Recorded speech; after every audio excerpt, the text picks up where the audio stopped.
once a thriving Soviet city built to house the workers of the Chernobyl Nuclear Power Plant, Pripyat, Ukraine, now stands as a haunting monument to one of the most catastrophic nuclear disasters in human history. Located just a few kilometers from the infamous Reactor No. 4, Pripyat was abruptly abandoned in April 1986 after an explosion released massive amounts of radioactive material into the atmosphere. In a matter of hours, a bustling population of nearly 50,000 residents was told to evacuate, most believing they would return in a few days. They never did. Today, Pripyat remains eerily frozen in time. The city's infrastructure, its schools, amusement parks, hospitals, apartment buildings, and government offices, lies decaying beneath a shroud of silence and overgrowth. Nature has slowly begun to reclaim the land, with trees sprouting through broken pavement and wildlife roaming freely where people once lived and worked. But it is not simply nature that draws visitors and historians to this forsaken place. It is the ghostly stillness of a modern civilization suddenly interrupted. Founded in 1970, Pripyat was considered a model city of Soviet planning. It boasted modern amenities, cultural institutions, and an above-average standard of living. The city was home to young families, engineers, doctors, and scientists. Life in Pripyat was comfortable and forward-looking, reflecting the Soviet Union's pride in nuclear energy as a symbol of progress. But on the night of April 26, 1986, that future was shattered. Reactor No. 4 at the Chernobyl Nuclear Power Plant exploded during a safety test, unleashing a radioactive cloud that would contaminate not just Ukraine, but parts of Belarus, Russia, and Europe as well.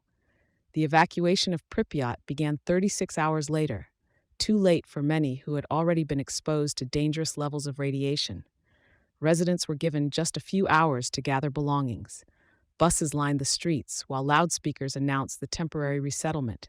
People left behind pets, personal items, and their entire lives. To this day, children's toys remain scattered on classroom floors, and dishes still sit on kitchen tables. The famous Ferris wheel in the city's amusement park, which was set to open just days after the disaster for the May Day celebrations, now stands rusted and never ridden. Walking through Pripyat is like stepping into an alternate reality, one where the clock stopped ticking in 1986. Gas masks litter the floors of schools, propaganda posters still cling to crumbling walls, and vines creep through windows and ceilings.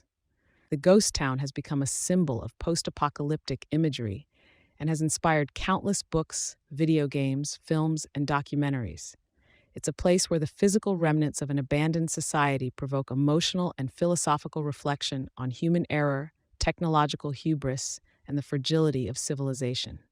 Despite being within the Chernobyl exclusion zone, a 30-kilometer radius surrounding the plant where access is restricted, Pripyat has become a destination for dark tourism. Visitors must enter with authorized guides and follow strict safety protocols. The radiation levels vary by location, but guided tours focus on relatively safe areas where exposure is limited. Even so, the surreal ambiance of the city leaves a lasting impression. It's not just the decay, but the suddenness with which life ceased that makes Pripyat so emotionally powerful. Efforts to stabilize the reactor and contain radiation have progressed significantly in recent decades. The massive new safe confinement structure was placed over Reactor No. 4 in 2016 to limit the release of radioactive material. Research and decontamination efforts continue, and the area remains a key focus in the discussion of nuclear safety and environmental impact. Pripyat is more than just an abandoned city. It is a cautionary tale etched in concrete and shadow. It serves as a stark reminder of the human cost of technological failure and the resilience of nature in reclaiming what was once lost. As long as the Ferris wheel stands rusted in silence and children's books collect dust on rotting desks, Pripyat will remain a haunting testament to the day the world changed forever.